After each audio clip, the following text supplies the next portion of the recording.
¿Qué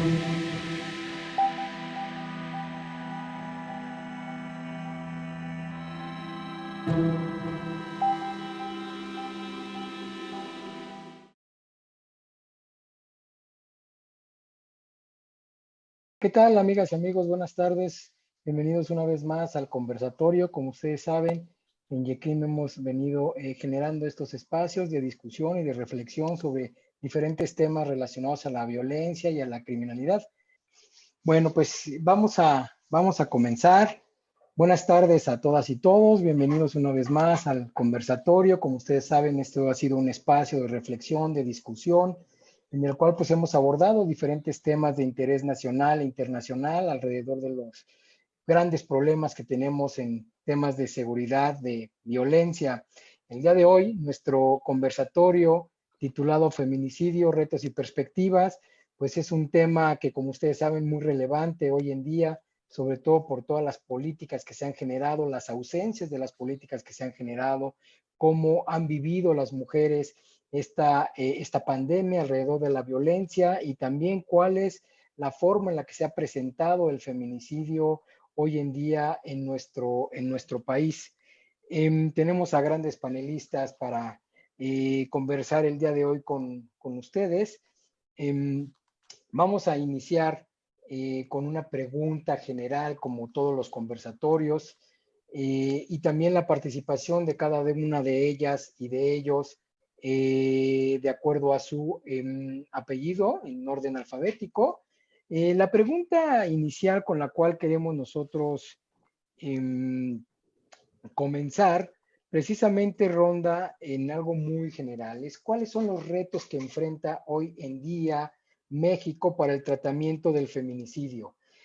Sabemos que paradójicamente en estos meses el feminicidio estadísticamente no se ha reportado una alza significativa como inicialmente los especialistas habían augurado para el tema de la pandemia, de la emergencia sanitaria.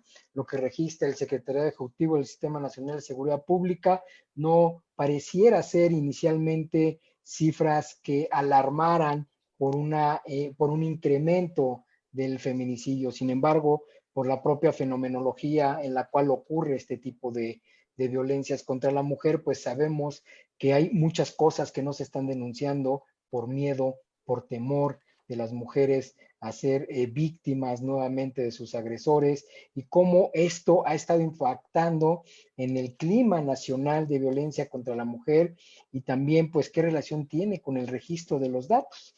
Entonces, pues repito la pregunta, ¿cuáles son los retos que ha enfrentado México para la atención o que tiene que enfrentar México para la atención del feminicidio? Le vamos a dar la palabra inicialmente a Italy Ciani Sotomayor. Ella es abogada por la Universidad Autónoma del Estado de México, maestra en Criminología y Política Criminal por el INACIPE y es candidata a doctora en Ciencias Penales por el mismo instituto. Fue la primera subprocuradora de delitos contra mujeres del Estado de México, logrando obtener la primera sentencia por feminicidio del país, cosa que me parece que es bastante importante. Actualmente es catedrática de posgrado de la UNAM y del INACIPE y titular de Boutique Legal, Ciani y Asociados. Italy, es un gusto para nosotros tenerte aquí dentro de las panelistas y bueno, pues sin más, pues te cedo el uso de la palabra, Italy. Muchísimas gracias, Daniel. Saludo con mucho gusto a mis compañeros de panel. No quiero empezar sin antes agradecer tu gentil invitación. Tú fuiste mi maestro en la maestría en INACIPE. Tuve 25 profesores y estás en mi top 5, lo digo siempre, de mis maestros. Y además, hoy tengo el privilegio de gozar de tu amistad, así que muchas gracias. Saludo con muchísimo cariño a mi querida Dilcia, amiga entrañable de hace ya muchos años y compañera de muchas batallas también, a Alan también, querido Alan, compañero del INACIPE, y a Lucía Núñez, que no tengo el gusto de conocerte, pero sí te he leído y tus aportaciones son siempre reveladoras y súper originales desde el lugar donde tú miras esta problemática, así que me encanta estar también aquí contigo, Lucía.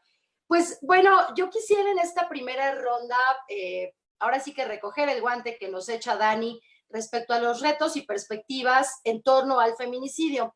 Y me parece que básicamente podríamos englobarlos en 3 ejes.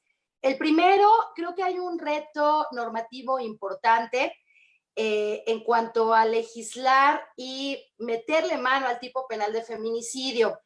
Si bien el Código Penal Federal es prácticamente de nula aplicación, los supuestos para que un feminicidio sea de la competencia del ámbito federal son muy puntuales conforme a la ley orgánica del Poder Judicial de la Federación y difícilmente se darían. Lo cierto es que su importancia radica en que el Código Penal Federal suele permear hacia las entidades federativas y ya están trabajando una reforma. He participado en algunos foros que me han invitado a opinar y me parece que las reformas tienen que ser muy precisas, muy puntuales, para precisar aspectos en los tipos penales hoy consistentes casi en la mayoría de códigos sustantivos del país que han generado problemáticas en su interpretación.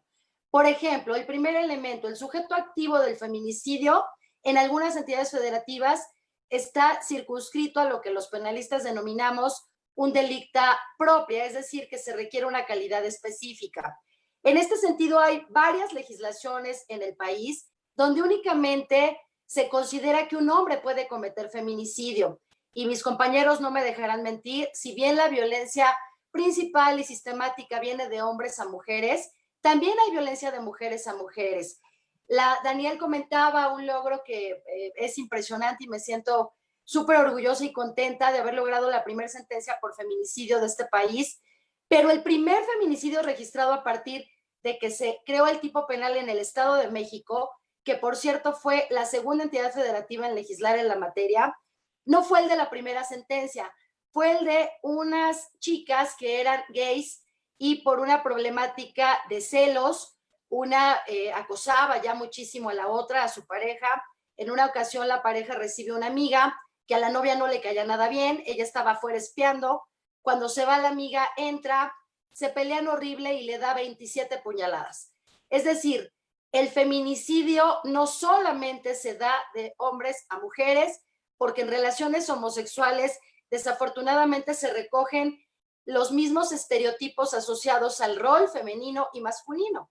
Y aunque en la relación haya 2 mujeres o 2 hombres, una o uno de ellos termina asumiendo ese rol masculino asociado erróneamente a la violencia, a la fuerza, al dominio de la pareja, digamos, al control, y la otra u otro asume ese rol femenino asociado con esa sumisión y ese sometimiento. Entonces, esto me parece súper importante, romper ese dique en la legislación. Otro gran rubro son las famosas razones de género. No cualquier homicidio de una mujer es un feminicidio, como lo sabemos. ¿Cuándo hay un feminicidio? Cuando se actualiza alguna de las razones de género. Pero algunas de ellas presentan problemáticas. Por ejemplo, cuando se habla de que la víctima presente signos de violencia sexual. Esta configuración normativa a mí me parece la más afortunada, pero hay códigos en distintas entidades federativas que hablan de actos sexuales o que hablan de violación inclusive, lo cual complejiza la carga probatoria del Ministerio Público y el trabajo de la policía, porque hay que acreditar prácticamente 2 delitos, una violación y en consecuencia el feminicidio, cuando esto no tiene por qué ser así. Muchos feminicidios se cometen por motivos sexuales, por ejemplo el asunto del Coqueto, que ustedes recordarán, que era un chofer de ruta. Él violó a 8 mujeres y mató a 7 de ellas. La razón por la cual él las mató era por su temor a ser reconocido. Su motivación principal era el acto sexual per se. No son pocos los casos que caen en estas hipótesis, pero exigir la acreditación de los elementos de una violación es desviarnos, digamos, de los propósitos. Algo similar sucede cuando el código refiere, y aquí sí lo habla el Código Penal Federal, antecedentes de violencia, ya sea familiar, laboral o de cualquier naturaleza, o amenazas previas en contra del sujeto pasivo, pero refiere a antecedentes o datos. Y datos tenemos que recordar que tiene una connotación conforme al Código Nacional de Procedimientos Penales. Se refiere a dato de prueba. y el dato de prueba es un indicio que sirve para sustentar el dictado de un auto de vinculación a proceso. ¿Qué sucede si una mujer nunca presentó una denuncia, por ejemplo, pero sí se cuenta con antecedentes como una fotografía donde aparece golpeada, testimonios de personas que pudieron haber atestiguado esta violencia, los famosos testigos de referencia, el relato de los hijos? Es decir, puede haber otros medios suasorios que no necesariamente reúnan la calidad de dato de prueba, pero que si se exige así en el Código Penal, se sigue complejizando la función de integración de la propia carpeta. La relación sentimental previa que pudiera haber existido entre el sujeto activo y el pasivo, hoy la mayoría de códigos la circunscriben a una relación de corte afectiva, sentimental o de confianza.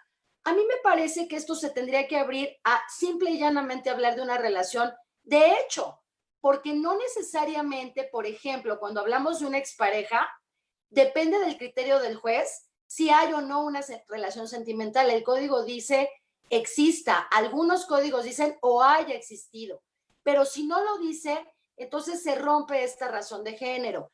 Ahora, si bien la mayoría de feminicidios son cometidos por personas cercanas, hay casos en los que la persona no es tan cercana, pero sí había un conocimiento previo. Entonces, me parece que hablar de relaciones de hecho sería muchísimo más puntual. Y bueno, hay dos cuestiones que a mí nunca me han gustado y las he criticado desde el inicio, que son la razón de género consistente en que se incomunique a la víctima previo a darle muerte, sin importar el tiempo de la incomunicación, porque entiendo el propósito y entiendo que esto tiene que ver con otro delito muy sensible, que es la trata de personas, o la sustracción de menores, que muchas veces culmina con la privación de la vida de estas niñas o mujeres. Sin embargo, la incomunicación per se me parece que no es una razón de género suficiente para que se configure un feminicidio. Y los términos para su acreditación también pueden ser complejos. Y el otro elemento que no me encanta es la exposición del cuerpo de la víctima en un lugar público. ¿Por qué razón? Porque vivimos en un país donde la violencia está exacerbada en todo sentido. Daniel Cunham ha hecho muchísima investigación de campo al respecto, particularmente en la violencia en adolescentes, y mi maestro no me dejará mentir y aprendí bien, espero. Y entonces resulta que uno de los modus operandi del crimen organizado es justamente ese. Cuando, por ejemplo, es el cobro de una deuda y la persona no paga, pues hay ejecuciones en vía pública. Y no podemos desconocer que al día de hoy el 30% de las estructuras de la delincuencia organizada están conformadas por mujeres. Entonces, el hecho de que se encuentre el cuerpo de una mujer en un lugar público no necesariamente significa que lleve implícito un mensaje de exhibir o exponer su cuerpo por parte del agresor para ufanarse, para continuar cosificándole, etcétera. Pueden ser muchas otras las razones por las cuales quedó expuesto. De hecho, en mi experiencia, al menos un 30% de los feminicidios que yo atendí había exposición de cuerpo en, por ejemplo, terrenos baldíos, en calles, en lugares despoblados, solitarios, que era algo que coincidía, pero no siempre es así. Y bueno, creo que un gran reto también es legislar de una manera muchísimo más puntual respecto al feminicidio infantil, porque las razones de género hoy contempladas están como más enfocadas a la violencia que padecen sistemáticamente mujeres adultas o digamos adolescentes. Pero en el caso de las niñas padecen una violencia muy particular y creo que valdría la pena establecer un par de hipótesis muy concretas para prever estos escenarios. Y el transfeminicidio, que me parece un tema en el que tenemos que avanzar ya, porque la comunidad transexual, es decir, para quien no lo sepa, hablo de una persona que nació hombre, nació con un pene, decide gestar todo un cambio de identidad, de género e inclusive tal vez una cirugía de cambio de sexo para asumirse como mujer, porque se reconoce como mujer, y entonces desafortunadamente el ser mujer le cuesta la vida. Y esto muchas veces está asociado a estas razones de género. Pero si hablamos de que el sujeto pasivo tiene que ser una mujer, y mujer como elemento normativo se interpreta por los jueces a partir de un carácter biológico con el que se nace, que se llama vagina, si la persona se la reconstruyó, entonces no nació con ella y no es reconocida como mujer. No sé si me quedan unos minutos o hasta aquí corto mi primera intervención. Hasta ahí está bien, y ahorita si quieres reanudamos y retomamos algunos de los temas que ya nos estabas comentando. Pues sin duda, ¿no? El tema del transfeminicidio es hoy un gran pendiente, ¿no? Hay una comunidad que está reclamando también este tipo de situaciones y que por supuesto no podemos ser omisos. Y bien como dices, Italí, ¿no? La verdad es que pues todo esto que has señalado muy importante sobre cómo desde el punto de vista legislativo, desde el punto de vista legal, cuáles son todos esos inconvenientes y además con tu experiencia. Entonces, te agradezco mucho, Italy. Ahora, bueno, pues vamos a darle la palabra a Dilcia Samantha García Espinosa de los Monteros. Ella es licenciada en Derecho por el ITAM y realizó la maestría en Género y Políticas Públicas en Flaxo, Argentina. Ella con la formación de Oficial Nacional de Reformas Legislativas en la UNICEF en México, fue parte del equipo que construyó la Fiscalía Especial para la Atención de Delitos Relacionados con Violencia contra las Mujeres y Trata de Personas de la PGR. Ella fue su procuradora de atención a víctimas del delito y derechos humanos en la Procuraduría General de Justicia del Distrito Federal y actualmente es fiscal central para la atención de delitos vinculados a la violencia de género de la Fiscalía General de Justicia del Estado de México. Dilcia, bienvenida. Te escuchamos. La pregunta general es, ¿cuáles son estos retos, las perspectivas que enfrenta México frente al tema de feminicidio? Muchas gracias, Daniel. También quiero agradecer mucho la invitación, mandarle muchos besos a mi amiga. Estoy en su oficina. Pues sí, porque justamente yo estoy ocupando el cargo que ella tenía, ¿no? Y pues tratando pues de dar continuidad a los grandes tesoros y a las grandes cosas que ella construyó aquí, ¿no? Igual, ¿no? Saludos, Lucía, nomás he hablado contigo por teléfono, ¿no? Pero mucho gusto. Hola, Alan, ¿cómo estás? Gusto en saludarlos a todas y a todos. Pues en principio yo me suscribo a lo que Italia estaba justamente comentando. Por supuesto que el tema de la violencia de género contra las mujeres, indiscutiblemente a partir de los propios conceptos de lo que representa la violencia, desde luego también puede ser cometida de una mujer a otra. Efectivamente, en las relaciones lésbicas, pero también en otros temas, ¿no? En temas justamente relacionados con los roles sexuales tradicionales, en donde puede haber una situación de violencia entre una mujer y otra, ¿no? Y se puede completar, sin duda, un supuesto de feminicidio, ¿no? También esta parte, pues sí está como muy complejo que también tengas que acreditar una conducta sexual. En el Código Penal, en el Estado de México solamente tienes que acreditar uno de los elementos objetivos del tipo, entre los cuales está que tengas una conducta sexual, pero si no la tienes, igual en muchas ocasiones también hemos logrado generar sentencias por feminicidio, aun si no se tiene esta conducta sexual. Y también creo que es muy interesante hablar de esto de las relaciones de confianza. O sea, porque ahora sí que estamos al criterio de lo que establezca el Poder Judicial, ¿sí? Hay jueces que comprenden muy bien que puede ser vecino y no haber sido amigo, que puede haber una relación de trabajo indirecta y que aún así tendría que alcanzar para el feminicidio. Incluso hay ministerios públicos que cometen el error de no comprender que el tema es así.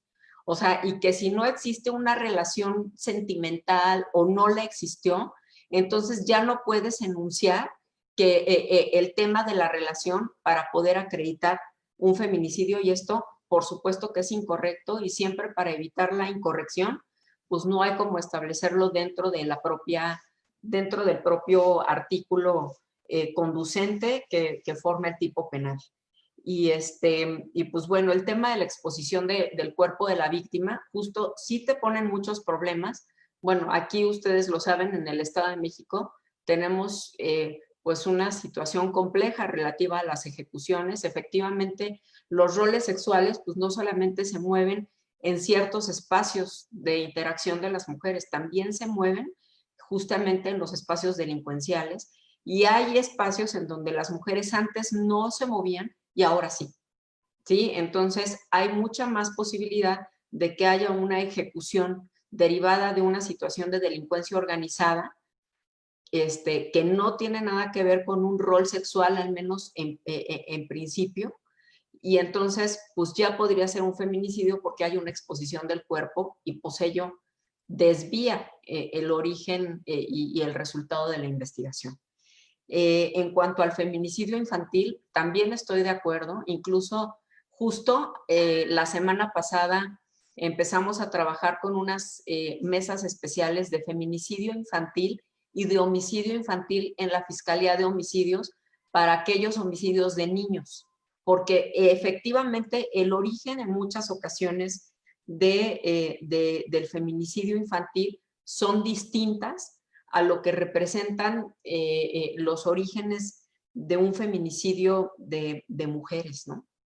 Entonces, pues sí, yo estoy de acuerdo con Itali, ¿no? Relativo a esto que está comentando. ¿Cuáles, además de esto, pienso yo, que se da en estos retos? También creo que son retos de carácter institucional. Creo que efectivamente es muy importante, de la manera que sea, pero hacer una homologación del tipo penal, ¿sí? A efecto de que todos podamos hablar de una plataforma conceptual lo más adecuada y transversalizada posible, pero además también es importante ir construyendo las instancias especializadas, ¿sí? El feminicidio, sin duda, es un tipo penal complejo, ¿sí? Es un tipo penal que requiere una visión rigurosa de género, no solo por parte de la o del agente del Ministerio Público, sino también de la policía, de las y de los peritos, ¿sí? Se requiere tener una perspectiva de género rigurosa desde el levantamiento de la víctima hasta que se llega al amparo. Entonces, es de gran importancia que haya áreas especializadas que la atiendan. En muchas ocasiones existen sentencias de condena por parte de áreas regionales, ¿no? Y que llevan con éxito una sentencia de feminicidio, una sentencia en una carpeta de feminicidio. Sin embargo, en el momento en que vamos revisando cuáles fueron los datos de prueba, cuáles fueron los argumentos, aunque se haya llegado a la sentencia, falta la perspectiva de género. Y es muy importante ir construyendo de manera conceptual desde los criterios, desde los argumentos ministeriales y jurisdiccionales, una transversalización de la visión de género, ¿sí? Aunque lleguemos a la misma penalidad, aunque lleguemos a las mismas conclusiones, es muy importante visibilizar las razones de género, que son finalmente las que nos hacen llegar a la necesidad de tener un tipo penal de feminicidio.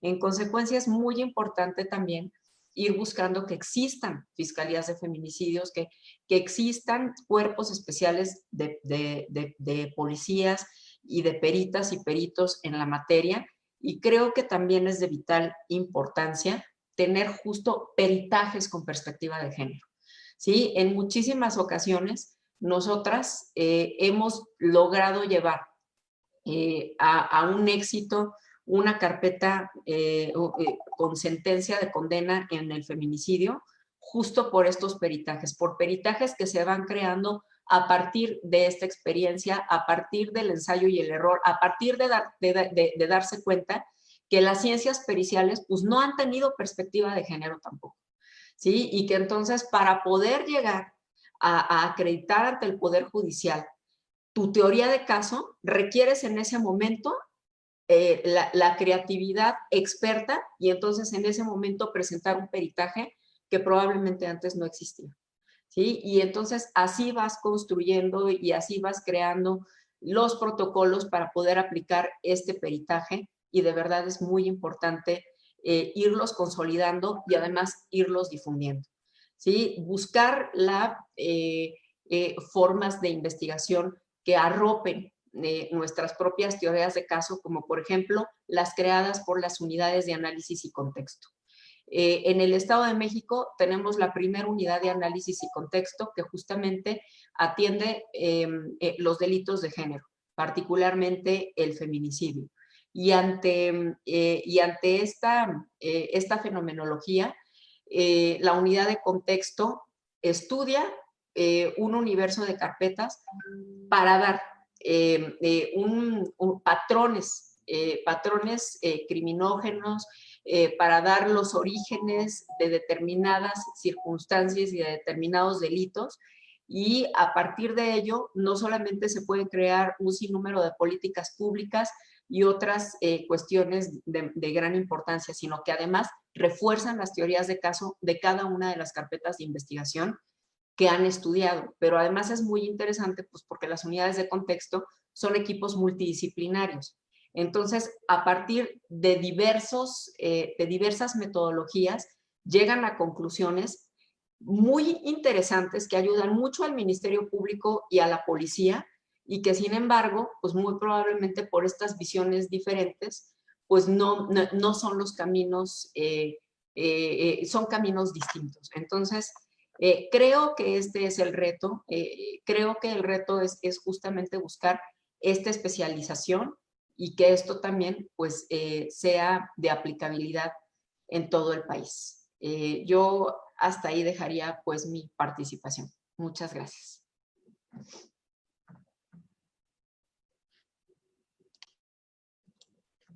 No te oímos. Perdón, digo, grandes coincidencias con lo que nos comentaba Ítale hace un momento. Me parece que sí, a nivel institucional hay un montón de cosas que realizar y sobre todo también importante mirar cómo, pues, no solamente enfrenta el feminicidio los retos pues, en los ya problemas tradicionales para, digamos, para mujeres, sino ahora para estos otros grupos, ¿no? Como pues mencionaban del transfeminicidio, pero también los feminicidios de niñas. Entonces, me parece que son cosas que habría que poner sobre el tintero y habría que estudiar minuciosamente. Sin duda, un montón de cosas que realizar. Ahora, pues le cedemos la palabra a Lucía Núñez, perdón, a Alan García Huitrón, perdóname Lucía, a Alan García Huitrón. Él es maestro en Derechos Humanos y Democracia por la Flaxo, sede académica México. Él es licenciado en Criminología por el CLEU, Campus Ciudad de México. Actualmente es estudiante del doctorado de Sociología en la UNAM y de la especialidad de Criminología en la Universidad Nacional de Quilmes de Argentina. Y actualmente es profesor investigador del INACIPE y del IECRIM. Alan, pues qué gusto tenerte por acá. Entonces, pues te cedo la palabra.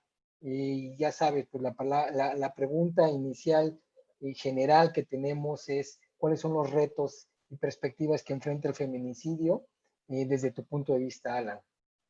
Muchas gracias. En primer lugar, pues agradecer al Instituto de Estudios Criminológicos Transdisciplinarios por la invitación. Fuera de cámaras le decía a Daniel que la tercera es la vencida, y es que pues es la tercera vez que recibo esta invitación, la primera en la inauguración con el tema de la pandemia, de la crisis económica, después el uso excesivo de la fuerza, y bueno, por X y razón en realidad no pude estar en vivo, y ahora afortunadamente pues estamos acá, así es que muy agradecido con el instituto, en particular con el maestro Daniel, y también reconocer al instituto pues este tipo de conversatorios, este tipo de espacios que sin duda son fundamentales para difundir el conocimiento, para analizar, para reflexionar temas tan importantes como es el feminicidio.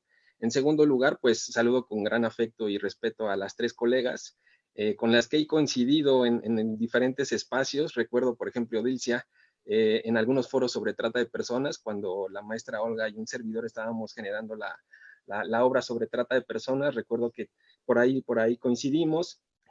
También con Lucía, recuerdo en el congreso, en el primer congreso sobre violencias de género contra las mujeres que se hizo en la UNAM, estuviste moderando mi mesa. Ahí yo participé con un tema de los centros de justicia para las mujeres, entonces también coincidimos. Y bueno, con Itali igual, ¿no? Hemos coincidido innumerable cantidad de veces en el Instituto Nacional de Ciencias Penales, en particular en la docencia, ¿no? Así es que, pues un gusto, ¿no? Un honor estar compartiendo este conversatorio con tres mujeres, tres personas que sin duda son punta de lanza en la lucha constante por los derechos humanos de las mujeres, en particular pues el derecho a una vida libre de violencia, el acceso a la justicia, que es tan importante. Y bueno, también saludar al auditorio que nos escucha, que nos observa a través de las redes sociales. Muchas gracias por permitirnos entrar a sus casas, a sus hogares y pues tratar este tipo de temas, ¿no? Yo quisiera comenzar con uno de los retos que me parece muy importante, pues es reconocer los derechos humanos de las mujeres. Desafortunadamente seguimos como hombres, ¿no? En esta resistencia. Y yo comenzaría con esta pregunta, ¿no? ¿Qué hace un hombre hablando de feminicidio? ¿Qué hace un hombre hablando de violencia contra las mujeres? ¿Qué hace un hombre hablando de centros de justicia para las mujeres o de alerta de violencia contra la mujer? Desde que yo inicié mi labor profesional, allá por el 2011, 2012, hasta prácticamente una conferencia que di, por ejemplo, en la Secretaría de Salud, en el Día Internacional de las Mujeres, desafortunadamente siempre me he encontrado con estos argumentos, con estas preguntas que vienen desde tanto de los hombres como de las mujeres, ¿no? De los hombres, pues expresando este machismo recalcitrante de cómo los hombres no pueden tocar, no pueden ser incluidos o no pueden participar en temas de que solamente le competen a las mujeres, ¿no? E incluso radicalmente se dice, ¿no? Desde este machismo, pues que son problemas que generan las propias mujeres y que deben de resolverlos ellas mismas. Y por otra parte, pues también esta perspectiva de la guerra de los sexos, ¿no? De cómo hay algunas mujeres que también dicen, bueno, estos temas los dominamos nosotras y se excluyen a los hombres, ¿no? Me pasó, como les decía, en alguna conferencia que di en la Secretaría de Salud, que fue el Día Internacional de la Mujer, pues decían, ¿no? Antes, entonces me parece que es muy importante este tipo de retos que tienen que ver con reconocer los derechos humanos de las mujeres, con no la sensibilidad, sino el reconocimiento que tienen como un derecho. Afortunadamente cada vez es más frecuente pues que tanto los hombres participen, se incluyan en este tipo de debates, en este tipo de conversatorios, como que también las mujeres pues permitan incluirnos, ¿no? Entonces es muy importante, como diría Rita Segato, el enemigo no es el hombre, sino más bien el orden patriarcal, ¿no? Y en ese sentido, tanto las mujeres como los hombres somos víctimas y es muy importante esa cuestión. Y eso tiene que ver también con que, pues, las resistencias que hay a aceptar el feminicidio como un tipo penal autónomo, ¿no? Ya hace algunos meses, como recordarán ustedes, pues la iniciativa del fiscal general de la República era precisamente pues eliminar el tipo penal autónomo del feminicidio y colocarlo más bien como un agravante del homicidio. Y tiene que ver precisamente con eso, ¿no? Con uno de los retos de sensibilizar, de reconocer estos derechos, de hablar de cómo el feminicidio es muy importante que tenga un tipo penal autónomo, tal vez no por razones jurídico-penales, pero sí razones criminológicas, razones de la realidad, porque desafortunadamente el homicidio de mujeres y el homicidio de los hombres pues no se investiga de forma igual. Históricamente los homicidios de las mujeres siempre se trataba de encajonarlos en estado de emoción violenta o en crímenes pasionales. Entonces, por eso es importante que tenga el feminicidio su propio tipo penal, su propio tipo penal autónomo, ¿no? E incluso hoy ya tenemos una ley modelo interamericana en el 2018, que es de la OEA, donde prácticamente nos da pues un tipo penal modelo, ¿no? Y como ahorita, por ejemplo, discutían esta parte del sujeto activo, en esta ley modelo interamericana se habla de que el sujeto activo tiene que ser el hombre, ¿no? Cualquier hombre que mate o que participe en la muerte de una mujer Y yo estaría más de acuerdo, como decían ustedes, en que pues se abre esa posibilidad, porque en efecto hay mujeres que pues actúan como hombres y matan también a las mujeres, ¿no? Entonces, me parece que es uno de los retos más importantes. Otro que yo apuntaría, pues es el diagnóstico, ¿no? Un diagnóstico, ya lo mencionaba Marcela Lagarde, me parece que en un evento que Edilcia organizó en el Estado de México, lo mencionaba ella, hace falta un diagnóstico. El último diagnóstico que se hizo a nivel nacional, pues fue el que hizo la Comisión Especial, ¿no? Del feminicidio, contra el feminicidio en 2003, 2004, que ella lideraba. Entonces me parece que es muy importante generar un diagnóstico nacional que tenga en cuenta, pues, desde la parte teórica, cómo entendemos el feminicidio, los tipos de feminicidio, el feminicidio íntimo, ya se mencionaba aquí el feminicidio de niñas, de niños, adolescentes, el feminicidio también sexual sistémico, que es un tipo que surgió en Ciudad Juárez, ¿no? Principalmente de las teóricas de Monarrés, ¿no?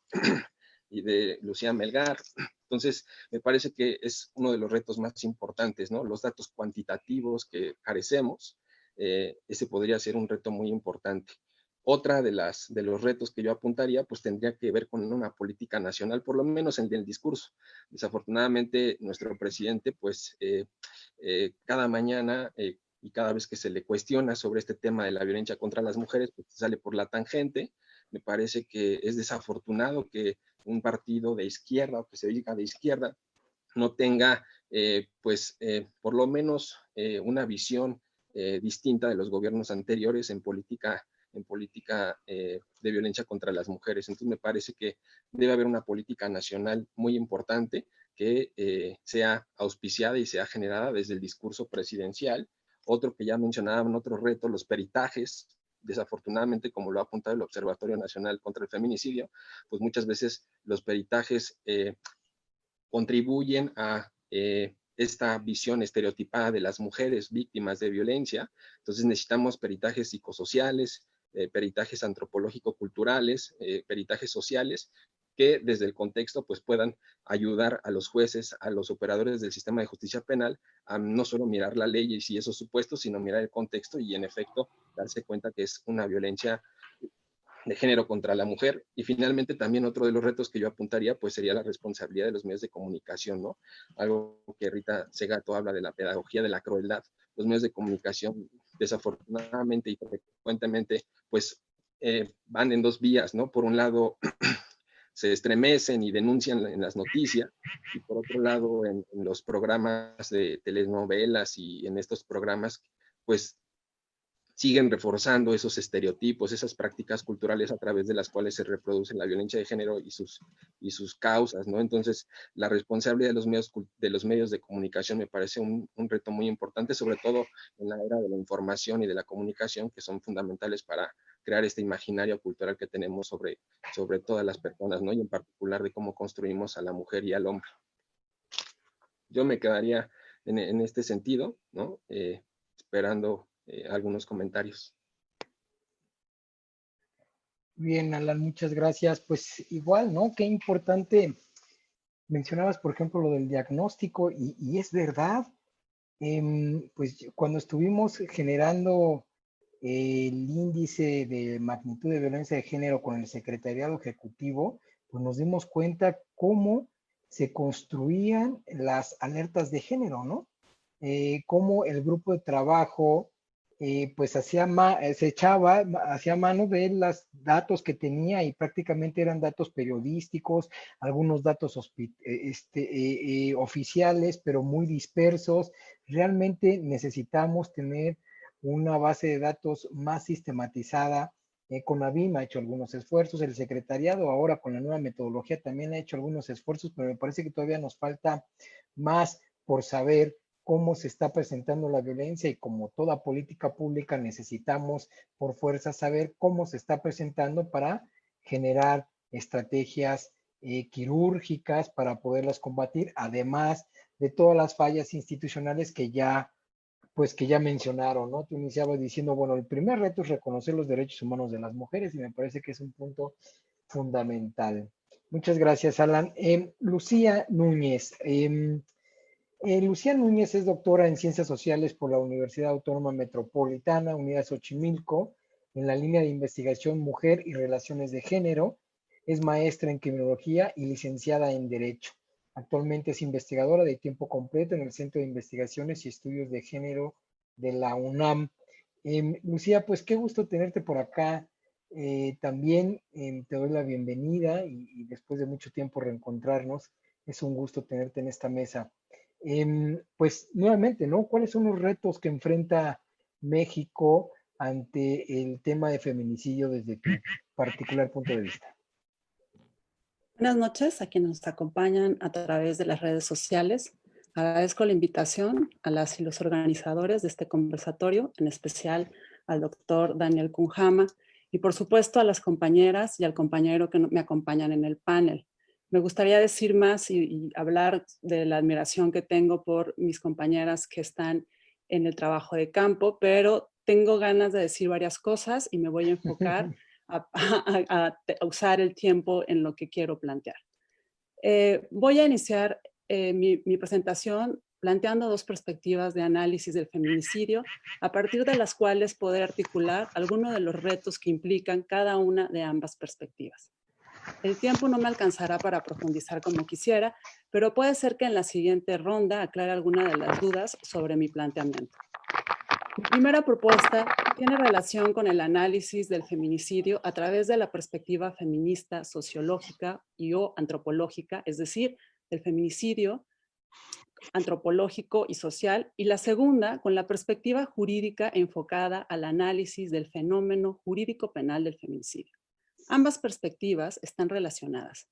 La segunda se ha nutrido de la primera. Sin embargo, me parece que es necesario realizar un corte analítico para que se hagan evidentes algunas de las inquietudes que pueden ayudar a problematizar esta categoría y en ese sentido, dar pistas que nos ayuden a identificar los retos a los que nos enfrentamos para que el tipo penal pueda operar mejor. Advierto que la propuesta que ahora planteo no toma en cuenta la crítica feminista, abolicionista al sistema de procuración y administración de justicia ni al sistema penitenciario, al que yo prefiero referirme como dispositivo penal. Esto es así, no solo por cuestiones de tiempo, sino porque preferí enfocarme en algunos aspectos teóricos técnicos del feminicidio que es necesario seguir discutiendo, sobre todo porque el tipo penal se encuentra ya en todos los códigos penales de nuestro país. En ese sentido, los esfuerzos deben estar concentrados en hacer que el tipo penal funcione lo mejor posible, conforme a sus objetivos, sorteando las perversiones estructurales del propio dispositivo penal selectivo en cuanto a su visión masculina, sexista, clasista, racista, adultocéntrica, capacitista y heteroliberal. La perspectiva de análisis que aborda el fenómeno social del feminicidio, la perspectiva teórica, feminista, sociológica y antropológica, como ustedes saben, todos y todas sabemos, la concepción teórica que permeó el tipo penal federal vigente de feminicidio fue la de Marcela Lagarde, quien siendo diputada en la 59 legislatura, presentó la primera propuesta de tipo penal de feminicidio en 2004. Esta propuesta y las siguientes que fueron presentadas hasta la aprobada finalmente y que ahora está vigente en el Código Federal, abrevaron principalmente de las reflexiones y aportes teóricos de Lagarde, quien a su vez había retomado las contribuciones teórico-sociológicas de Diana Russell sobre el feminicidio. Con autorización de Russell, Lagarde adaptó la realidad mexicana al concepto de esta autora, de femicidio a feminicidio, agregando a este último la impunidad concebida como violencia institucional o crimen de Estado y la tolerancia social frente a los asesinatos crueles de mujeres.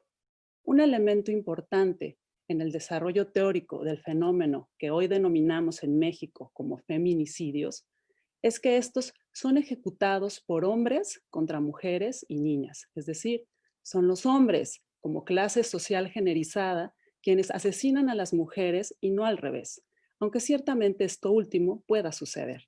Aquí van a ver que discrepo un tanto de las aportaciones de mis compañeras. El fenómeno social que interesa problematizar no es la excepción, mujeres que asesinan a hombres, sino la sistematicidad con que los hombres asesinan a las mujeres, lo cual pone en evidencia la opresión y por ende la desigualdad de género a la que se enfrentan estas últimas. Es por ello que la teoría feminista ha explicado que los feminicidios son la expresión más cruel de las relaciones desiguales de poder entre los sexos. Más adelante voy a retomar este aporte de la teoría feminista que se diluyó al momento de trasladar el análisis sociológico-antropológico de los asesinatos de mujeres por razones de género, feminicidios, al lenguaje jurídico penal para enunciar uno de los retos a los que nos enfrentamos hoy con el vigente tipo penal. Otro aspecto es la ausencia de perspectiva interseccional en los desarrollos teóricos feministas, sobre todo los que han influido en las leyes y tipos penales mexicanos. Desde los feminismos, pero sobre todo desde el feminismo decolonial, se ha criticado la manera en que se teorizan los asesinatos de mujeres en contextos latinoamericanos.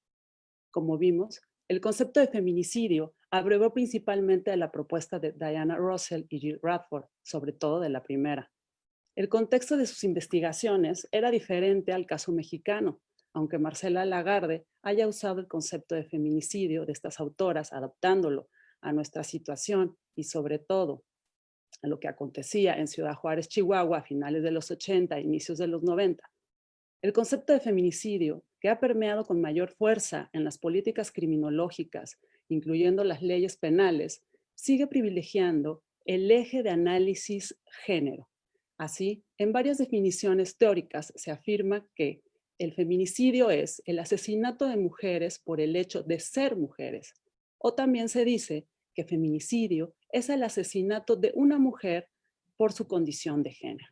Para algunas feministas descoloniales, esta conceptualización ha ocultado otros ejes de opresión, violencia y discriminación que viven las mujeres en América Latina, lo que ha derivado en leyes y políticas públicas que reducen su mirada a las violencias y feminicidios de las que son víctima determinado tipo de mujer, sobre todo aquellas mujeres blancas, mestizas, criollas, clase media, urbanas, heterosexuales, cuyo principal problema es la discriminación precisamente por el hecho de ser mujer.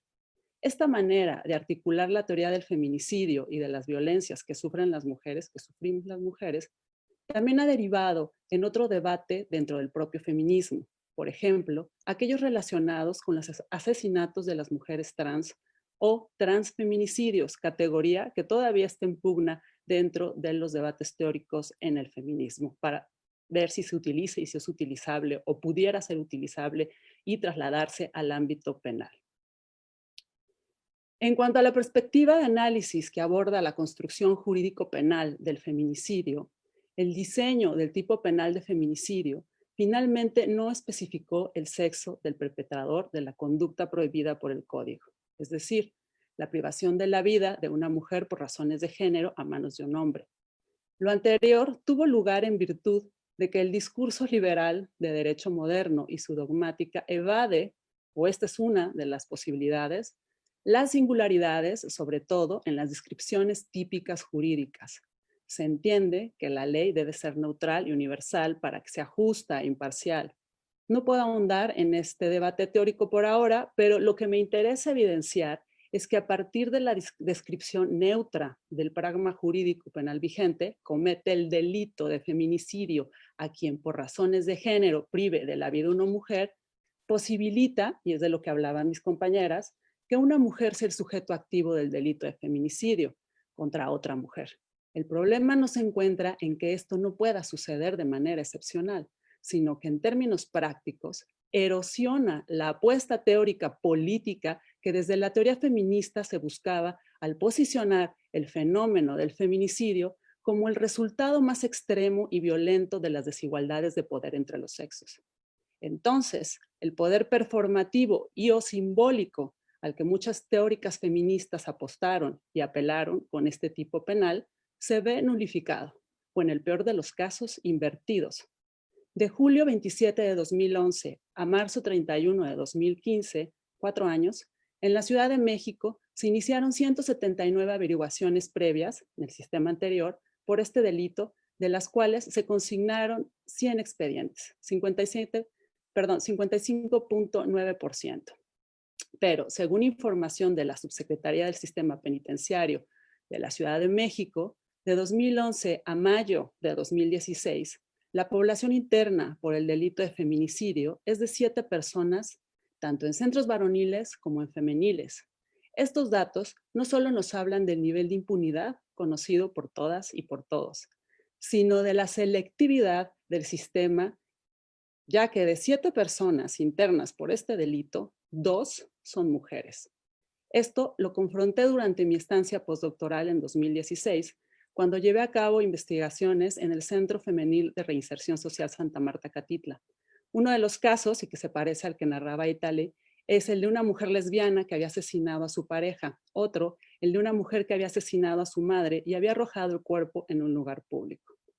Otro de los problemas, y los retos también, son las estadísticas, la realidad jurídica contra la realidad social, el número de carpetas o número de sentencias. Otro de los retos a los que nos enfrentamos al traducir el lenguaje penal a una categoría tan potente y compleja como es la del feminicidio es el de conocer la realidad y en tal sentido generar acciones efectivas y específicas para intervenir en su erradicación. Uno de los argumentos más fuertes y más ocurridos para tipificar este grave fenómeno como un delito autónomo fue la necesidad de generar estadísticas que nos permitieran elaborar política pública para su atención y prevención. A casi 9 años de su introducción en el Código Penal Federal y de muchas entidades federativas, todavía no contamos con información certera al respecto. Por el contrario, me parece que se ha generado una desinformación debida a la manera en que los medios dan cuenta de feminicidios en México, quienes con frecuencia utilizan los datos del Secretariado Ejecutivo del Sistema Nacional de Seguridad Pública. Esta institución elabora un reporte estadístico sobre presuntos hechos delictivos en contra de la mujer. La información se refiere a los presuntos delitos registrados en las averiguaciones previas o carpetas de investigación iniciadas que son reportadas por las Procuradurías Generales de Justicia y Fiscalías Generales en las entidades federativas. En el caso de los delitos del fuero común y por la Fiscalía General de la República en el caso de los delitos del fuero federal. Es decir, no se trata de feminicidios, sino de carpetas de investigación que se abren por el delito de feminicidio, el cual puede variar durante la etapa de investigación y juicio. La falta de estadísticas claras y con desgloses que nos permitan conocer la relación víctima-victimario y contextos, por decir lo mínimo, no permite comprender cabalmente el fenómeno. Para que un hecho dañoso sea considerado delito, se necesita entrar en un lenguaje que trae consigo determinadas reglas y convenciones. Las reglas del derecho penal son rígidas y deben ser exactas para evitar arbitrariedades que generen más violencia de la que se pretende prevenir o castigar. En ese sentido, solo podrá ser declarado un feminicidio y contabilizado como tal cuando existe una sentencia ejecutoriada. Esto nos obliga a pensar cómo estamos abordando el fenómeno desde el ámbito social y de la política pública a partir de estadísticas derivadas de la construcción jurídico-penal en el proceso, la cual está plagada de sesgos de género, raza y clase, los cuales justamente pretendemos desmontar. Y nos deja la pregunta, ¿son las estadísticas delictivas un instrumento viable para generar acciones y políticas de gobierno? ¿Qué otro tipo de estadísticas puede ser más efectivas? Por lo pronto, no tenemos una estadística mensual de feminicidios, sino de asesinatos violentos de mujeres, lo cual es lo que informa la Secretaría de Seguridad y Prevención. Para ello también decían que hacía falta un diagnóstico. Creo que si no conocen, hay este diagnóstico que no se refiere a feminicidios, sino a claves para entender y prevenir los asesinatos de mujeres en México. Creo que ya me pasé de tiempo, si no me dices, Daniel, porque tengo otras cosas que se quedan en el tintero que pudiera desarrollar después, pero que, si me permites, podría concluir. No sé cómo esté de tiempo. Concluye, sí, concluye si quieres. Si quieres, cierra tu idea y ahorita damos paso a preguntas y todo, no te preocupes. Otro de los retos es la relación de la epistemología feminista con la construcción de la teoría del caso en el delito de feminicidio. Se tiende a pensar que los hechos no pasan por la interpretación o percepción del sujeto que investiga y que ambos son totalmente externas a este. Es importante, y en el sentido un poco de quien hablaba sobre la importancia de formar a los peritos, que incluyamos la epistemología feminista en la enseñanza de la ciencia forense, pero también del derecho y en general en todas las universidades. Esto ha derivado en el problema en que en el momento de la investigación generalmente se interpretan los hechos con todos los sesgos que vienen aparejados cuando el investigador hace su teoría del caso. Es decir, los hechos, al contrario de lo que se piensa, no son externos a cómo los comprendemos. Y en muchas ocasiones, como lo ha dicho la epistemología feminista, se encuentran marcos de interpretación en la observación que son sesgados, no solamente en cuanto al género, sino de manera interseccional, también sesgos de raza y clase. La descripción influencia de los roles y valores sociales también al momento de interpretar los hechos y al momento de adecuarlos a la norma y a las pruebas. Esto ha generado que las teorías del caso sean totalmente fallidas o que deriven en la mayoría de los casos en suicidios y no en feminicidios, más allá de la corrupción que haya inherente en la institución de procuración y administración de justicia. Por mi parte y por ahora es todo y esperaría sus retroalimentaciones en las siguientes rondas. Muchas gracias. Bien, muchas gracias, Lucía. Pues interesante esta otra perspectiva que planteas, Lucía. Sobre todo me llama la atención el concepto de interseccionalidad, que pues efectivamente es una visión que no se ha tomado en cuenta desde el punto de vista institucional. Digamos, el apilamiento de diferentes discriminaciones o de diferentes situaciones de vulnerabilidad o de vulneración. Entonces, me parece que es una perspectiva que habría que incluirse y un reto más para las instituciones y sobre todo, pues, el enfoque que planteas que digamos, se mueve del lugar de un enfoque tradicional. Tenemos varias intervenciones del público, hay un montón de saludos por todas partes. Hay algunas preguntas que quisiera yo plantear. Ana Lara Vargas nos dice si aplican las mismas razones de género a los transfeminicidios. No sé si, por ejemplo, esta Italy, que estuvo platicando un poco sobre el transfeminicidio, o bueno, quien sea, pudiera contestarle a Ana Lara Vargas su interrogante. ¿Quién quisiera contestarle? Bueno, yo muy brevemente y seguramente Dilcia tendrá alguna reacción también. El problema, Ana, creo que era Ana, es que hoy no está reconocido. Cuando matan a una mujer transexual, no se considera feminicidio porque el tipo penal dice el que prive de la vida a una mujer. En materia penal, a nivel tipicidad, se analizan distintos elementos que básicamente se dividen en elementos objetivos y subjetivos. Y dentro de los elementos subjetivos hay una subcategoría que son los elementos normativos. Entonces, cuando hablamos, por ejemplo, del que priva de la vida es un elemento normativo y esto significa que ese concepto lo define la propia ley. Puede ser el Código Penal o cualquier otra ley. La Ley General de Salud dice lo que es la vida y lo que es la muerte. Cuando hablamos de la violación, al que imponga cópula, la cópula es un elemento normativo que define el propio Código Penal al establecer que se entiende por cópula la introducción del miembro viril, etcétera, etcétera. Entonces, cuando hablamos del feminicidio, a quien priva de la vida a una mujer, mujer se vuelve un elemento normativo. ¿Y qué significa ser mujer? Nacer biológicamente con un carácter específico que se llama vagina. Y como un transexual o una transexual no nació con esa vagina, no es reconocida como mujer y por lo tanto se hace nugatoria la posibilidad de integrar como feminicidio, investigar con la necesarísima perspectiva de género de la que hablaba mi querida Dilcia, incluir los protocolos de actuación en este sentido, etcétera. Entonces, en el mejor de los casos, se investigará como un homicidio, pudiendo configurarse alguna agravante por algún crimen de odio, que algunas entidades federativas ya lo prevén, pero no llega a ser un feminicidio. Ah, qué interesante. Dilcia, ¿cuál sería tu opinión? De hecho, ahí está el punto, un poco lo que estaba comentando sobre cómo incluso la parte normativa se está quedando atrás ante los fenómenos sociales que están ocurriendo, ¿no? Y la necesidad de ir adaptando con el tiempo estos marcos jurídicos. Dilcia, ¿cuál es tu opinión al respecto? Sí, efectivamente el elemento normativo nos juega en contra.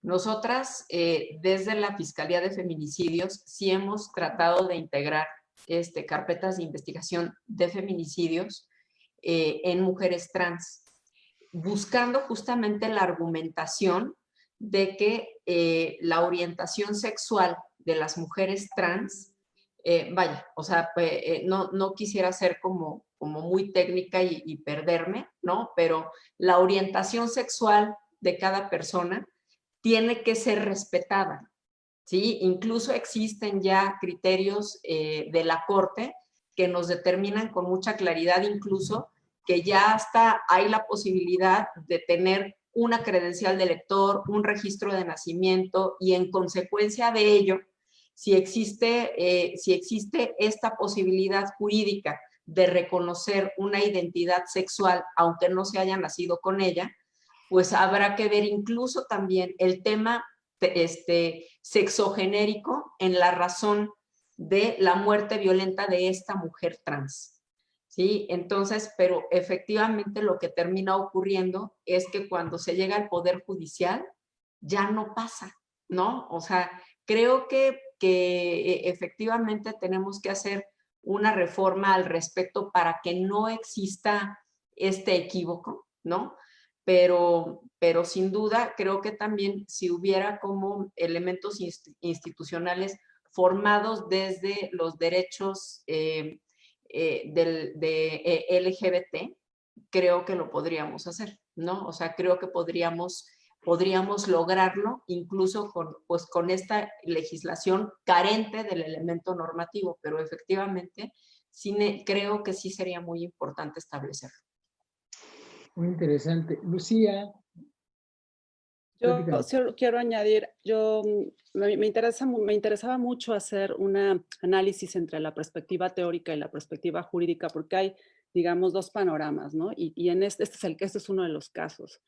En los debates feministas que han alimentado, han nutrido muchos de las normativas, incluso a nivel interamericano que tenemos, se está debatiendo también, ¿no? Es un debate álgido sobre si las personas, ¿no? Las mujeres o los hombres trans son incluso sujetos del feminismo.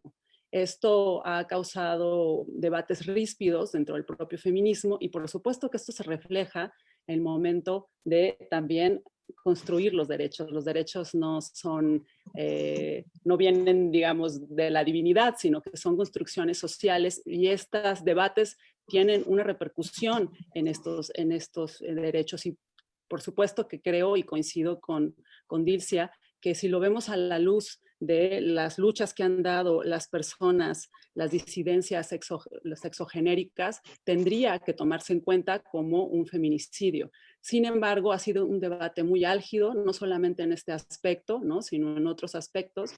Y creo que de ahí también viene en los problemas al momento de la regulación jurídico-penal, ¿no? Que tenemos que llegar a acuerdos o que es una lucha que tienen que dar también las personas de la disidencia sexual y dejar claro que sí hay una diferencia entre la orientación sexual y la orientación de género.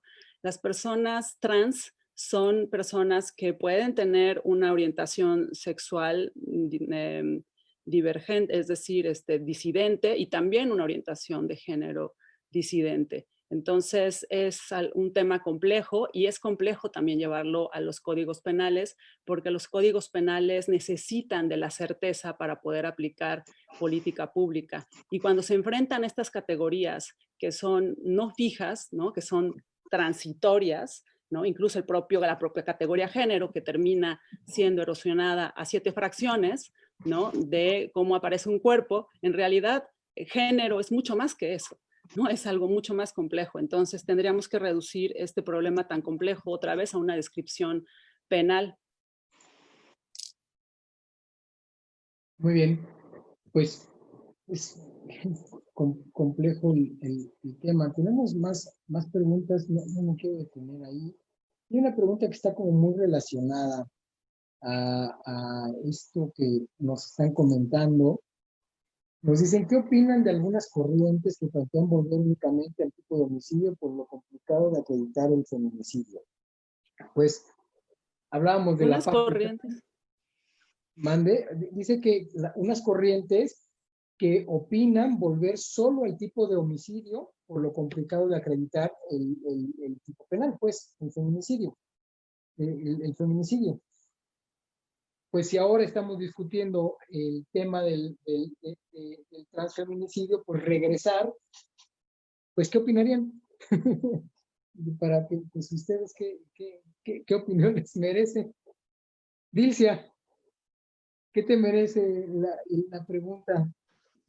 No, pues digo, o sea, volver o sea, dejar el feminicidio para regresar al homicidio, pues Sí. es algo, dijo, con todo respeto, absolutamente regresivo, ¿sí? O sea, es negar justamente esta lucha histórica de las mujeres, o sea, como todas y todos hemos comentado en estos momentos, o sea, hay mucho detrás que no solamente es un tema de carácter jurídico, hay mucho más detrás de toda la construcción antropológica y sociológica del feminicidio, ¿sí? En principio, para poder comprender que las mujeres y los hombres no mueren de modo violento por las mismas causas, ¿sí? Que incluso si uno justamente ve los temas estadísticos, ¿sí? Ahí ya te das cuenta por qué tienen que existir áreas especializadas y por qué tiene que existir el feminicidio. O sea, mientras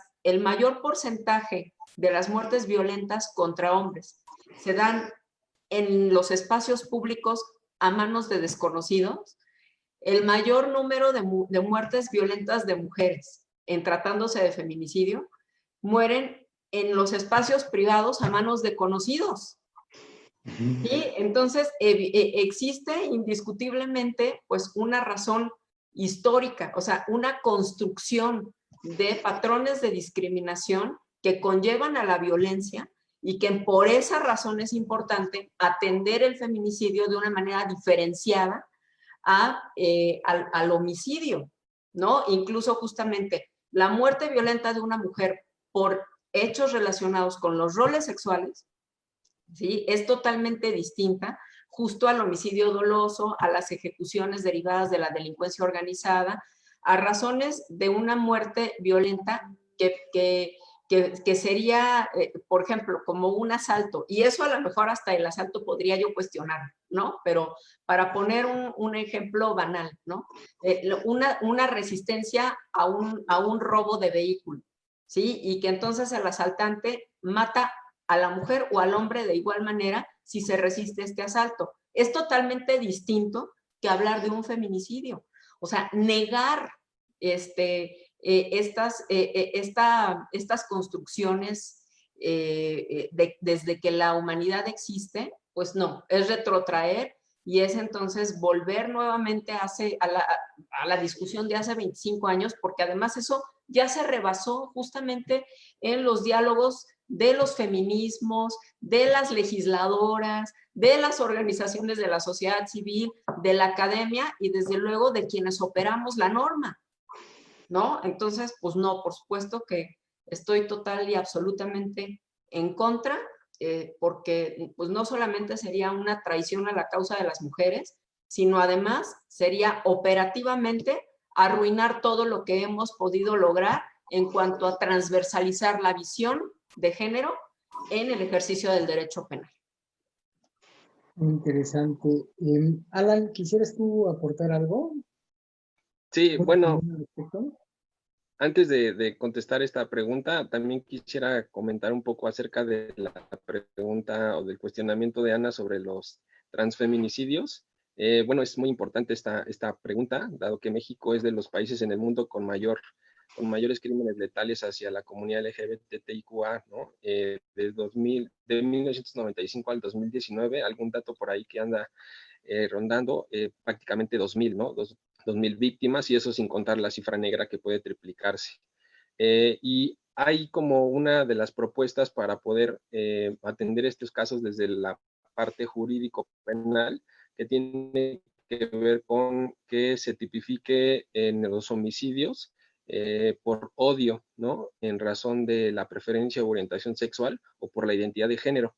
En el Código Penal Federal no lo tenemos. Desafortunadamente, México es de los 14 países de la OCDE que no tiene esta tipificación en el Código Penal Federal, pero sí hay 14 estados de la República que tienen odio por razones de preferencia o orientación sexual, y solo 9 en cuanto a la identidad de género, donde podría caber el transfeminicidio, ¿no? O el transhomicidio en este caso. Y también es importante mencionar que el reto, además de tenerlo en el homicidio, tiene que también estar en la parte de las desapariciones, de las lesiones y de la tortura, ¿no? Y ahí, pues obviamente en los códigos estatales es todavía menor la cantidad de los estados que tienen esta cuestión por orientación o preferencia sexual o por identidad de género. Y en el caso de la pregunta que nos convoca ahorita, pues sin duda coincido con que sería una medida regresiva en materia de derechos humanos, dado que el feminicidio, como ya lo comentábamos, pues es producto de una lucha constante, como se mencionaba desde Diana Russell, que hace en el marco del Tribunal Internacional de Delitos o de los Crímenes contra las Mujeres, precisamente le da nombre a esos testimonios de mujeres y posteriormente ya Marcela Lagarde lo va a traducir al español, no como femicidio, sino como feminicidio, como un crimen de Estado.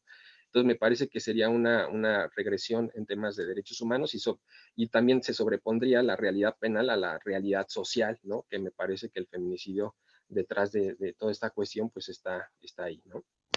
Interesante. Tenemos otra, Italy. Sí, sí. Bueno, yo suscribo lo que han dicho tanto Alan como Dilcia y Lucía y agregaría nada más una razón adicional, porque sería un bonito retorno a la Edad Media, ¿no? Lo cual no podemos permitirnos de ninguna manera y abonaría como parte de la defensa, además de que es un debate ya superado y como efectivamente decía Dilcia, sería retrotraer recursos públicos, capacitación de operadores, cambio cultural, que es lo más difícil de lograr de los últimos 10 años, porque el primer tipo penal que apareció fue en el Código Penal de Guerrero. Muy mal hecho, por cierto, pero fue el primero, en 2010. En 2011 lo hizo el Estado de México, después la Ciudad de México, luego el Código Penal Federal y de ahí vino a todo el país. Entonces estaríamos hablando de retrotraernos 10 años. Y lo más importante es que cuando hablamos de un feminicidio, hay una apuesta política de los políticos, evidentemente, por cuestionar ante la ineficacia del sistema de justicia penal. Guillermo Cepeda Lecona tiene un estudio espléndido donde básicamente lo que dice es que solo se denuncia una cuarta parte de los delitos que efectivamente se cometen, es decir, un 25%. El 75% queda en la total impunidad. Y a partir de ese 25% de asuntos, solamente en un 5% se vuelven judicializados, es decir, que se colocan en manos de un juez de control. Y de ese 5%, solamente en un 2% se logra una sentencia.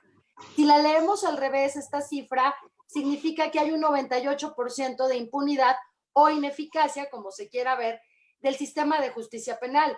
Y los delitos contra las mujeres no son la excepción.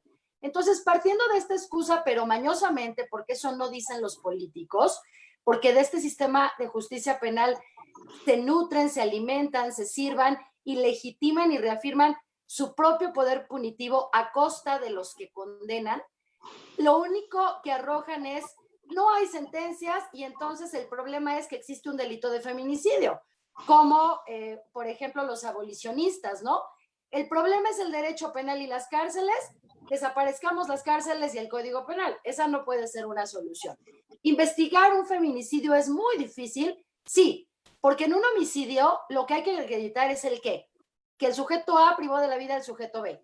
Para acreditar un feminicidio hay que acreditar el qué, que el sujeto A privó de la vida a la sujeto B, pero además el por qué, porque el móvil es lo que me va a establecer si es o no feminicidio.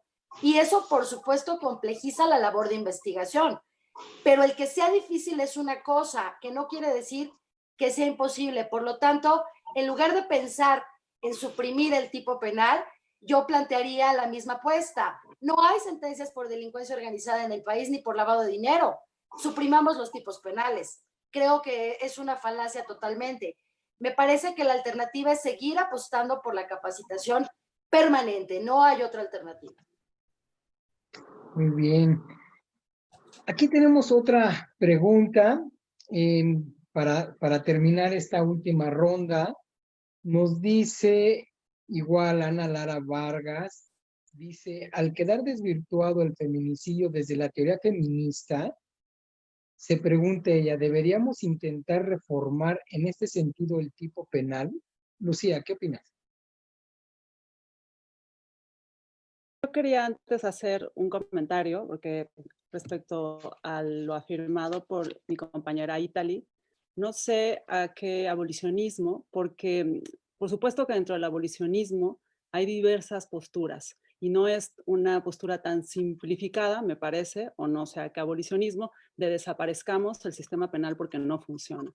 Por eso hablaría de los abolicionismos. Y creo que dentro de los abolicionismos existe el abolicionismo feminista, que tiene, ¿no?, una propuesta concreta que es también, digamos, como un horizonte de llegada, poder terminar con el sistema penal, por supuesto, pero antes de eso no abandonar a la víctima, centrar a la víctima y utilizar otros mecanismos de resolución de conflictos.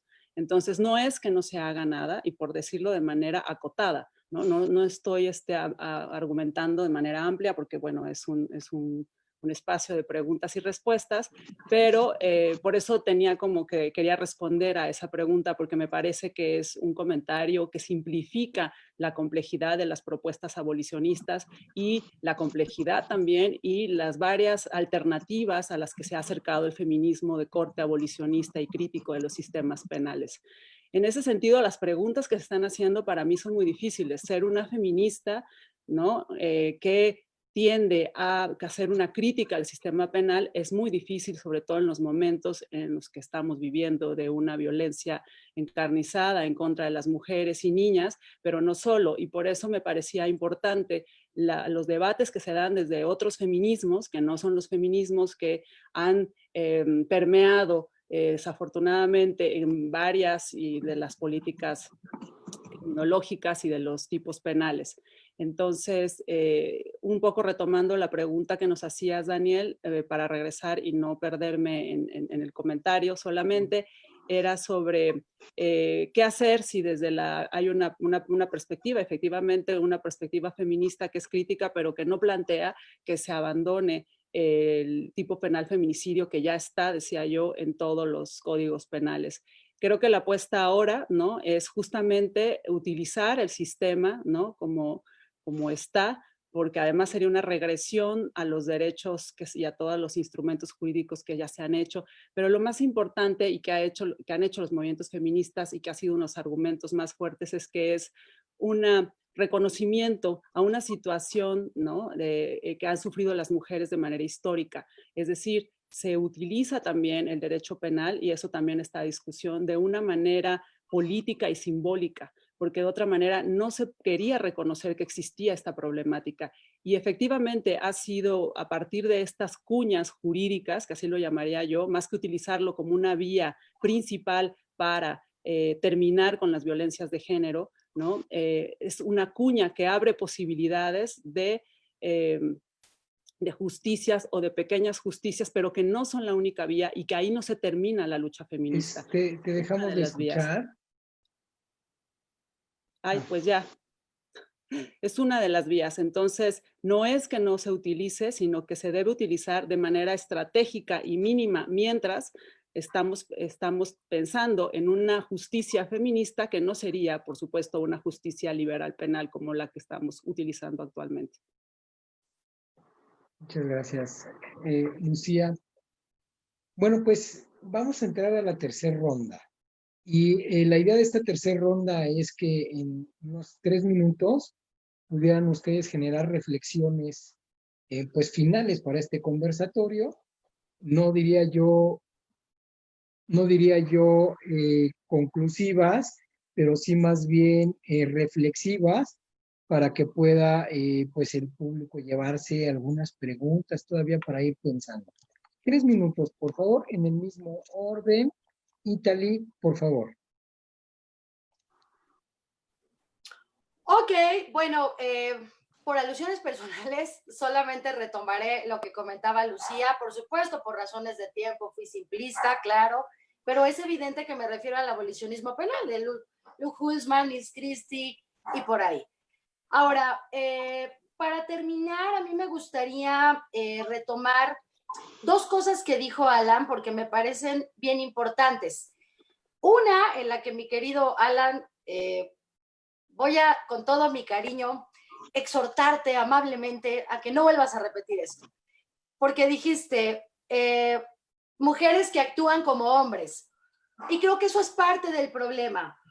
Las mujeres que ejercen violencia hacia otras mujeres o hacia hombres, que también es una realidad, que aunque también, como yo siempre digo, la diferencia es que la violencia de mujeres hacia hombres generalmente no mata. La violencia de hombres hacia mujeres sí mata. El machismo mata. Entonces, ¿de qué se trata esto? ¿Cuál es uno de los orígenes respecto a esta desigualdad que termina generando esta violencia sistémica?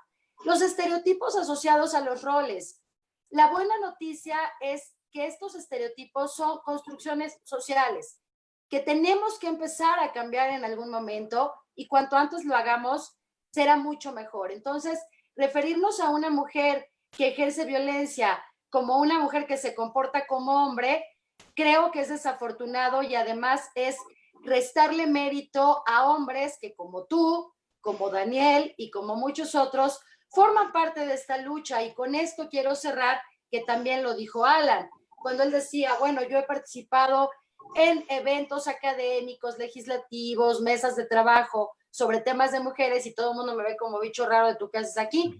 Efectivamente es una realidad, porque partimos también del error de que al ser violencia contra mujeres es un problema de las mujeres y que solo las mujeres tenemos derecho a quejarnos, a victimizarnos incluso en ocasiones, y a plantear las alternativas de solución y a señalar. Entonces, creo que a mí me gustaría dejar en el imaginario de quien nos está escuchando que es un problema de todos, que nos atañe a todos como grupo social y que todos tenemos que involucrarnos para no ser parte del problema, para ser parte de la solución, y que el sistema de justicia penal está muy rebasado. En México y en cualquier país del mundo, las tasas de efectividad más alegres le pegan a un 7%, que es nada en comparación con el 100% de delitos que se cometen todos los días en el mundo. Entonces, a lo que tenemos que girar la mirada, creo yo, es dejar de priorizar el enfoque reactivo, sí procurar que se integren las investigaciones, que se enjuicie y se castigue a los culpables, pero no solo eso, sino priorizar, empezar a priorizar un enfoque preventivo.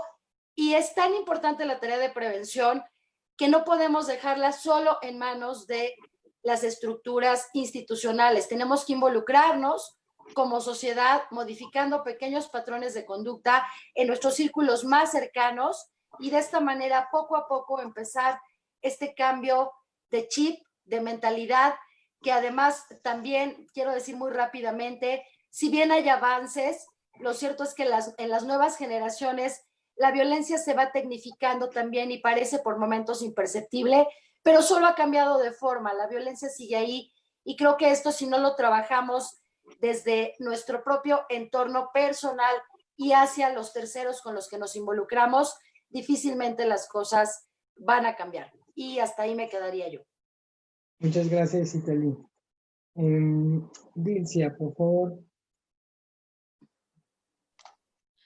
Bueno, muchas gracias.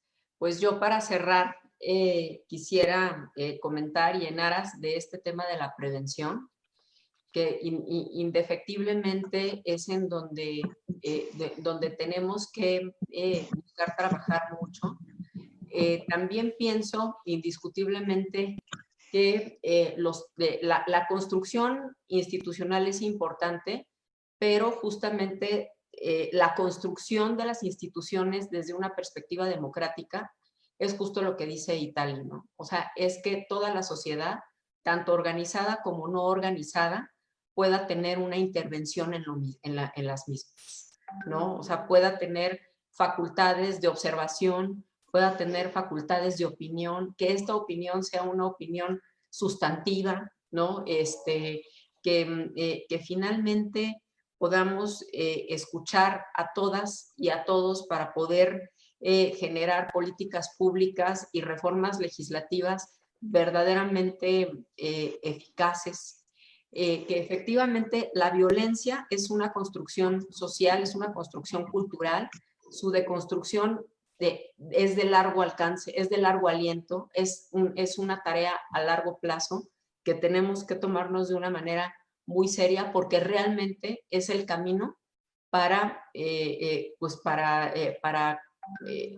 no quiero decir combatir, ¿no? Porque creo que como Marcela Lagarde, que hay que buscar incluso también esta limpieza dentro de nuestro lenguaje, la propia deconstrucción de estos patrones violentos que efectivamente siguen ahí, que cada vez trascienden a cualquier forma de interacción desde la niñez y la adolescencia.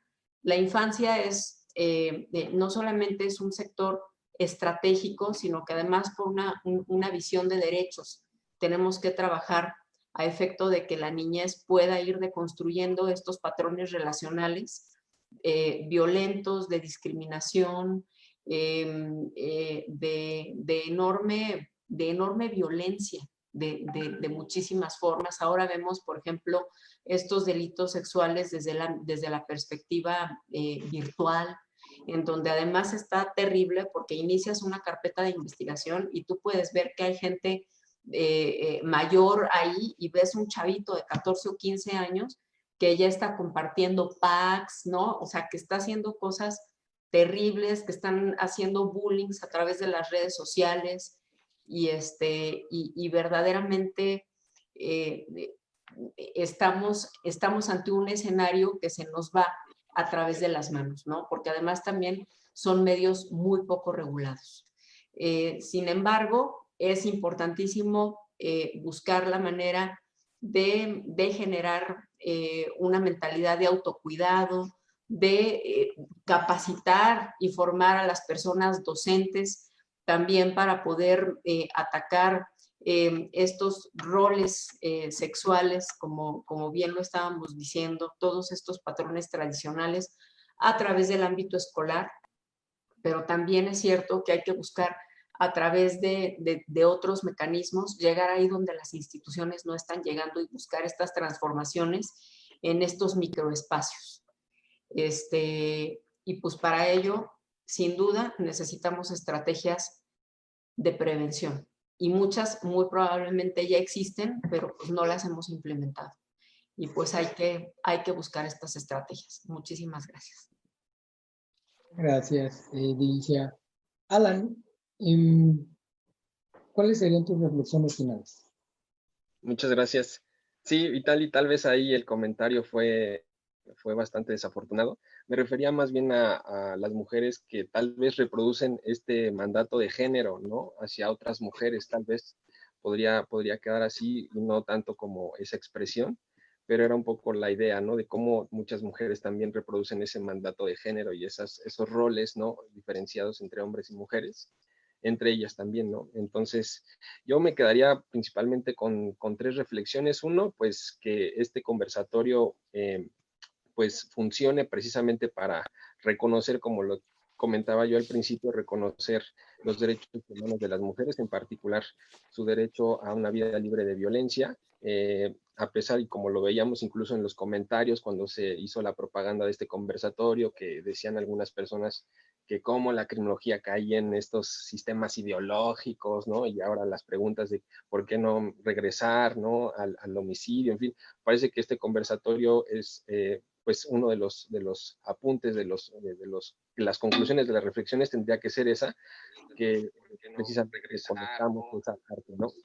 La representatividad de las mujeres en los delitos. Por ejemplo, checaba ahora cómo a través del INEGI en 2015, por ejemplo, si vemos la representatividad de las mujeres porcentualmente en cuanto a los delitos, por ejemplo, de 8 a 2, ¿no? 8 mujeres por 2 hombres en términos de carpetas de investigación, tráfico de menores, incumplimiento de obligaciones de asistencia familiar, abuso sexual, hostigamiento sexual, violencia familiar, violación, aborto, incesto, rapto, acoso sexual. Entonces hay una representatividad muy, muy importante en cuanto a las mujeres en los delitos, ¿no? Trata de personas 60.46%, delitos contra la familia también un 61.85%, o sea, no partimos de la abstracción, no partimos de la ideología, partimos de hechos, partimos de cuestiones de la realidad que están sucediendo y que es importante que como Estado, como política pública, pues también reconozcamos y construyamos a partir de allí. Como segunda reflexión, pues tiene que ver con esta idea, ¿no? De que la violencia no es pues solo un acto, sino más bien que es un proceso y sobre todo el feminicidio. Recordaba yo, por ejemplo, las conclusiones que hizo la PGR en esta Fiscalía Especial contra el Feminicidio que se hizo a partir de Ciudad Juárez, y pues las conclusiones eran precisamente que tenía que ver los feminicidios o las muertes de mujeres en Ciudad Juárez con cuestiones particulares de desviaciones, ¿no? Desviaciones particulares y que no obedecía algo más sistemático, algo más funcional. Entonces, a partir de ahí creo que es importante lo que se mencionó en otros comentarios que tiene que ver con la interseccionalidad criminológica, le llamaría yo, ¿no? Entender que el feminicidio es un problema muy complejo que tiene que ver con bastantes aristas, con bastantes variables, con bastantes factores. Ciudad Juárez es un ejemplo, ¿no? Donde tuvo que ver pues, no solamente el narcotráfico, no solamente las estructuras de género, sino también el progreso, que tuvo que ver con las áreas de marginalidad, que tuvo que ver con un montón de cosas, con un montón de factores que serían muy importantes dilucidar. Y en tercer punto, que como reflexión, pues la potencia que tiene que ver, ¿no? con este feminismo. Me acuerdo yo que en alguna ocasión Rita Segato decía, en Colombia dio una conferencia y le preguntaba a una chica dentro de los asistentes cómo parar la guerra, ¿no? Y se refería no solamente al tema de la violencia contra la mujer, sino de todas las violencias que permean en Colombia y en muchos países de nuestra orbe. Y ella decía, pues el camino es precisamente luchar contra la violencia contra la mujer, ¿no? Y recordaba yo a Yok Jung, por ejemplo, un criminólogo que también hablaba de cómo la baja en los delitos en Estados Unidos en las últimas décadas, en Europa, pues tiene que ver con estas transformaciones estructurales, con todas estas transformaciones culturales.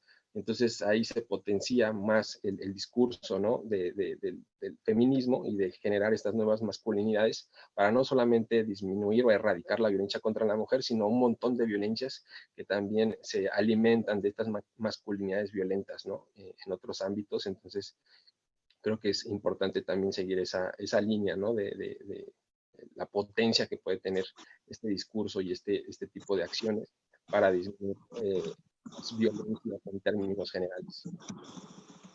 Muchas gracias, Alan. Lucía, ¿cuáles serían tus reflexiones finales? Voy a tratar de ser puntual.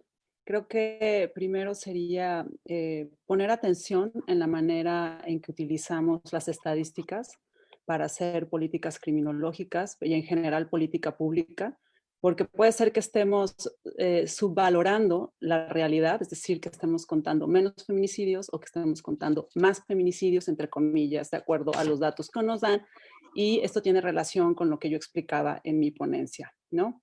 Como segundo punto, creo que las formas de violencia contra las mujeres se están transformando de acuerdo con los contextos económicos, sociales y políticos. Y la categoría de género es importante, por supuesto, pero también es importante, como decía yo, hacer análisis interseccionales. Y no quiere decir una sumatoria de ejes de opresión o una sumatoria de ejes de desigualdad, sino que tiene que ver con un análisis que tome en cuenta, ¿no? Todos estos ejes de opresión en los que una persona se encuentra situada, ¿no? Y que también deben de atender a la crisis de violencia amplia que se vive en México. O sea, a eso me refiero también con los análisis contextuales. Otra cosa que me parece importante es que tenemos que impulsar que en las instituciones de educación superior se empiece a formar sobre todo desde el ámbito pericial, ¿no? la ciencia forense, pero también en las facultades de Derecho y en todas las facultades, por supuesto, y es un debate que hemos dado muchos del feminismo y que estamos en eso, tratando de incidir en cómo se enseña, porque desde ahí viene el problema, ¿no? Que tiene que ver no solamente con el ámbito del delito y de la seguridad, sino con los ámbitos de cómo conocemos el mundo, de cómo entendemos el mundo, y que ahí también atraviesa la visión interseccional y las desigualdades de género, ¿no? Entonces, creo que en esta formación se debe de incluir también bases sobre la epistemología feminista, ¿no? Que cuestiona mucho la idea del conocimiento científico como abstracto, universal, y que está muy permeado también el saber del derecho, ¿no? Para algunos la ciencia del derecho penal, y que eso también se ha venido criticando mucho desde los feminismos, desmontando la idea de que el derecho es abstracto, ¿no? Imparcial, y todas estas categorías que hemos dicho que son masculinas y que vienen desde una visión heterocentrada, ¿no? Masculina, y como ya decía yo, con otras liberal, adultocéntrica, etcétera. Entonces, creo también que es importante decir que tenemos que dejar de ver al derecho penal y todo lo que implica, por eso hablo yo del dispositivo penal, como una institución de prevención del delito.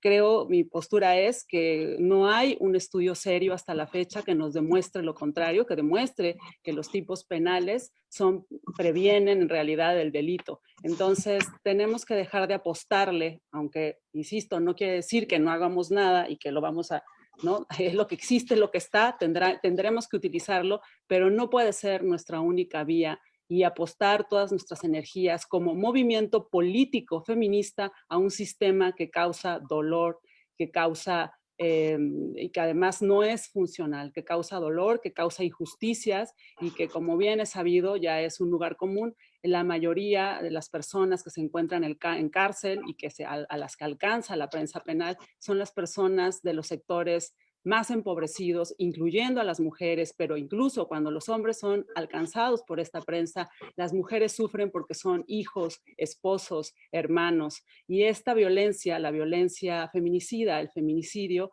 no solamente afecta a las mujeres, sino que afecta al entramado social, porque las mujeres no somos solas, somos mujeres que tenemos vínculos también con otros hombres, vínculos con la tierra, vínculos con nuestros hermanos, nuestros padres, que desafortunadamente también son los agresores. Entonces, por eso es la apuesta a otra forma de resolución de conflictos y a centrar nuestras fuerzas en no solamente utilizar el derecho penal como una vía de liberación, si es que lo es o pudiera serlo, sino que las medidas de prevención van a venir más de un Estado social de derechos fuerte, ¿no? En el que estemos por ello impulsando los cambios en el ámbito de salud, por ejemplo, que no se ve como una medida de prevención del delito. Ahí están en otros ámbitos la prevención del delito, en los ámbitos de salud, en los ámbitos de vivienda, y todo eso es prevención del delito. No tiene que estar en el Código Penal, no tiene que estar en las políticas criminológicas que en su mayoría actúan cuando ya se cometió un daño. Muchas gracias. Pues muchas gracias a todas y todos. Sin duda, pues es un tema súper complejo y bueno, en términos generales yo coincido con esta visión.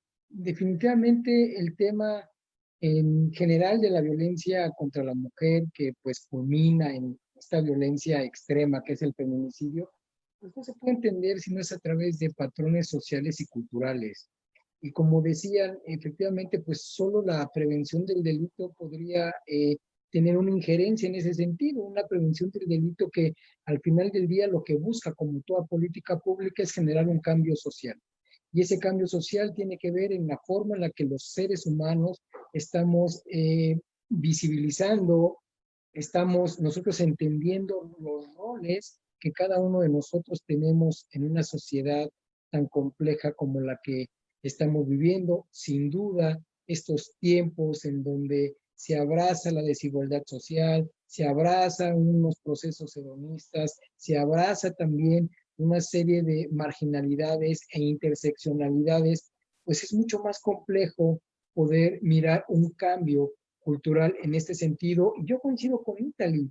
Yo creo que el cambio va en nosotros mismos. Pareciera ser algo romántico, pero me parece que es algo fundamental. Ya lo decían los mismos anarquistas de mediados del siglo XIX, o sea, no es algo nuevo, el cambio está en nosotros mismos y que nosotros mismos permeamos instituciones, nosotros mismos permeamos estos aparatos o dispositivos penales que, como los está llamando Lucía, aquí tenemos a Dilcia, que ella ahorita tiene un cargo público, pero en algún momento lo tuvo Italy, y bueno, Lucía desde la trinchera de la academia, Alan desde la trinchera de la academia, todos tenemos una participación importante, las personas que nos están escuchando en sus vidas diarias, personales, y por supuesto, pues la exigencia hacia las instituciones, la adecuación que debe de tener los marcos jurídicos ante la realidad que estamos viviendo hoy en día, que por supuesto no es la misma de hace 5 o hace 10